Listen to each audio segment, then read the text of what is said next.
Hi there, welcome to Across the Balkans. I'm Nafisa Latic. Great to have your company.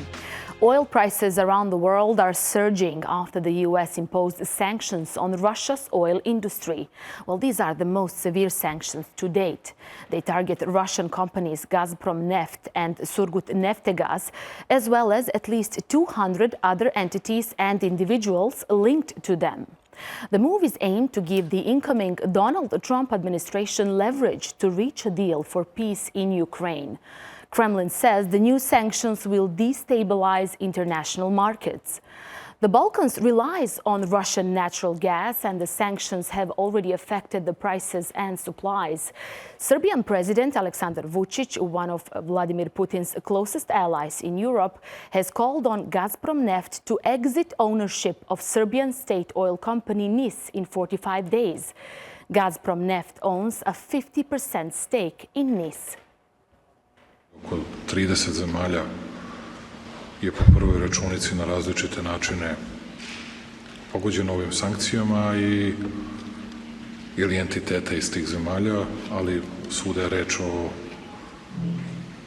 ruskoj imovini ili ruskom kapitalu ili ruskim interesima. Dakle, za ljude u Srbiji i ono kako je to rekao gospodin Verma, nismo mi bili meta, iako će nam to biti slaba uteha.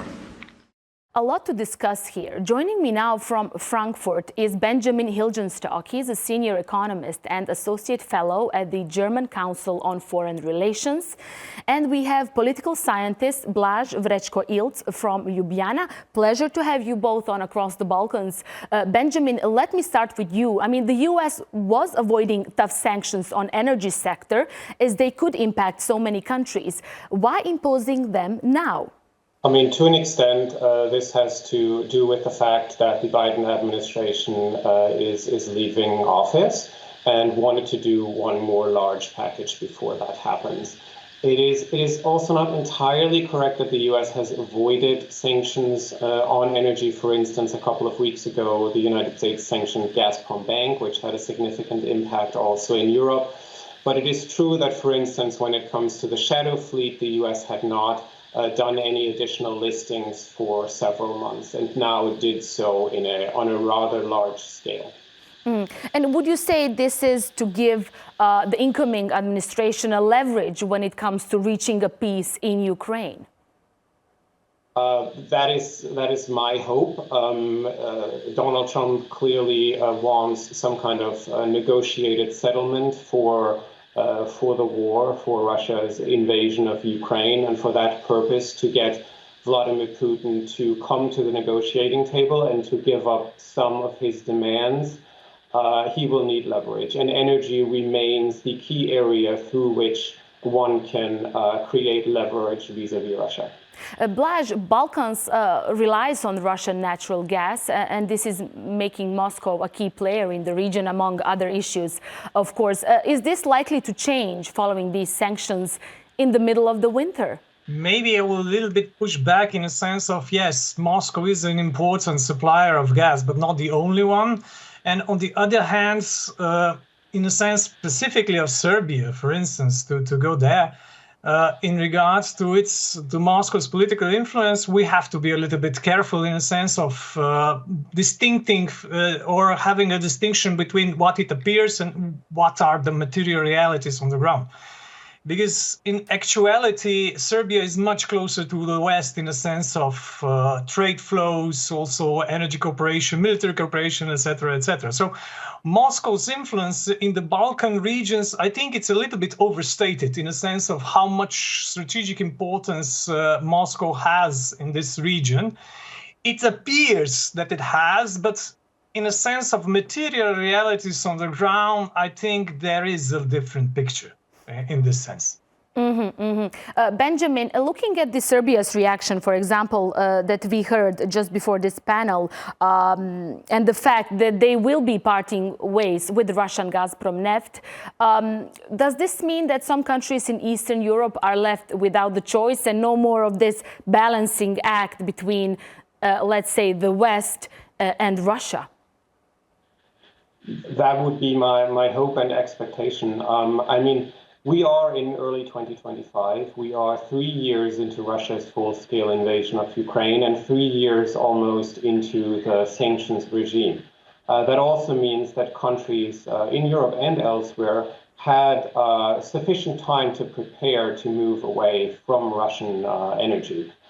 Countries that continue to rely on Russian oil and gas do so because of a political decision and not because of an economic necessity to do so. Blaž, but Serbia here in double trouble as the gas coming from Azerbaijan is also at stake.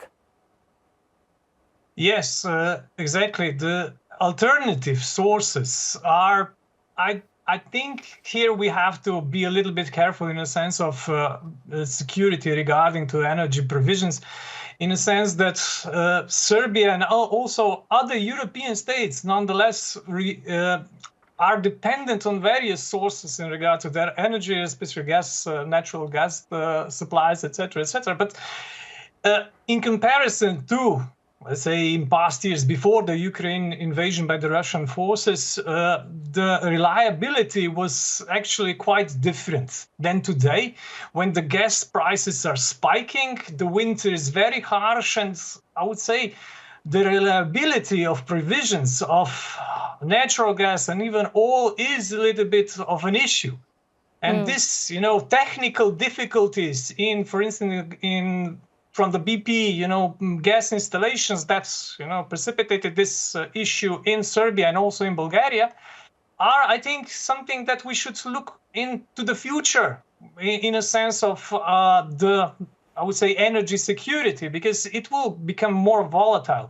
And what I would even push a little bit back in a sense of that there are alternative sources. Yes, certainly they are, but regarding their reliability and regarding their price, there is a volatility that should be taken into account in a sense of all other aspects of, for instance, the economy of Serbia and also all the other Balkan, but not only Balkan nations, but also the European nations that have seen since the Ukraine or Russo-Ukraine war, a huge spike in energy prices. Benjamin, Kremlin already said, as Blaž mentioned, that they could find alternative ways to this. They also are warning that this could create a total mess when it comes to international energy market.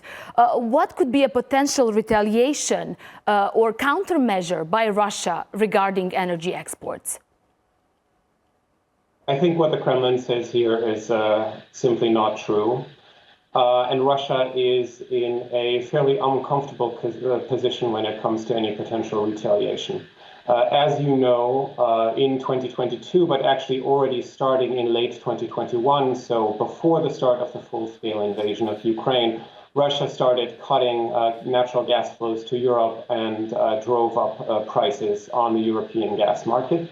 Ultimately, this has very much backfired. Russia has lost its most important and largest buyer for its natural gas, Europe, and it has not been able to find alternative markets for this, simply because the infrastructure is not there to transport the gas where alternative buyers may be located.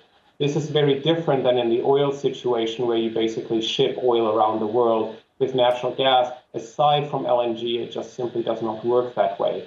And having hurt itself quite significantly with its attempt to weaponize gas flows to Europe, there's not much room left for Russia to now retaliate, for instance, in the oil sphere. What this means is Russia cannot really afford to reduce its supply of oil, crude oil and oil products to the global market, because it's heavily dependent in terms of its balance of payments and its fiscal and budget revenues on these flows. Blaž, I know you mentioned already briefly, but I do want to ask you particularly about the Balkans region. How significant is this region for this energy policies and energy moves made by the US and Russia? How come the Balkans comes into all this picture for them? I think it has a massive strategic I would say position in a sense of all the pipelines and various terminals regarding not only energy transport or transport of gas and natural gas, and but also energy generation. That's in a sense, the Balkans as the site of, energy provisions for the rest of Europe is getting more important in a sense of, gas-powered power stations, etc., and even more integration into the networks, the electrical networks of the European Union, etc., etc. So, in a sense, this is a crucial strategic, I would say, area in a sense of these various, networks of providing energy for the European economies. Mm-hmm. Benjamin, it's not just the US, it's the UK as well joining these sanctions. What can we expect from, for example, the new US administration when it comes to sanctions on Russia? And in general, does this mean that they are getting serious when it comes to the way the EU deals with Russia when it comes to energy sector particularly? I would like to quickly add one thought to your previous question, and that is that after the end of the Ukraine transit of Russian gas, the only remaining avenue for Russian pipeline gas to come to Europe, aside from LNG, of course, is through Turk Stream and then the Balkans. So these countries are extremely important here, as your other guest pointed out.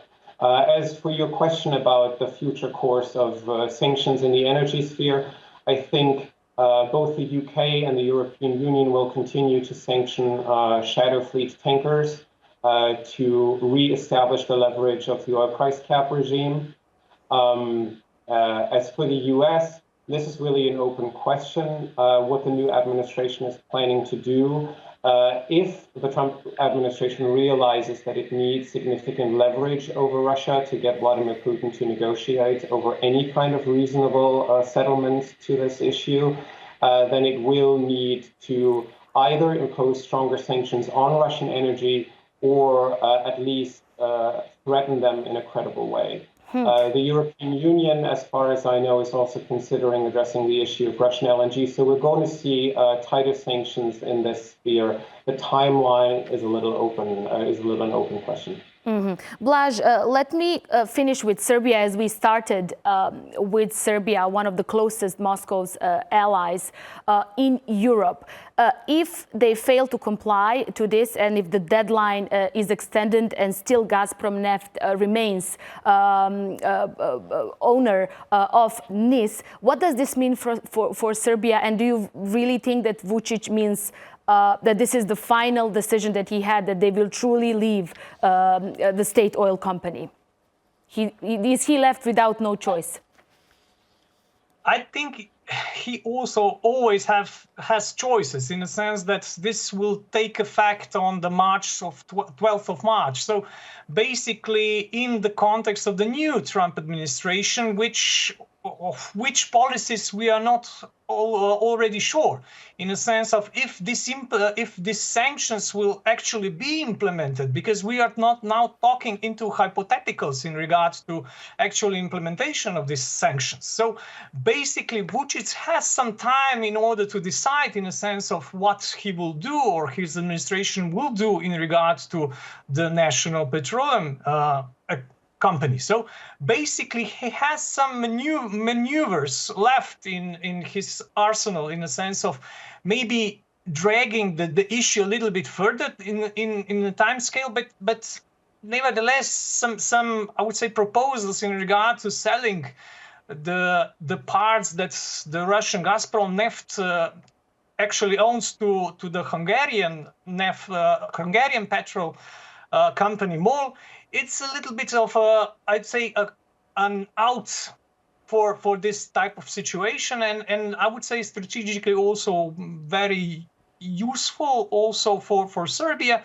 And on the other hand, Hungary is one of the few countries that has, I would say, some positive relations with Russia. So actually, in this context, this would be a specific policy that could be implemented, and Vucic would remain in a sense of this in between, or appeared in between, in a sense of strategic geopolitical sense between Russia and the US and the West. Blaž, Benjamin, thank you for joining us.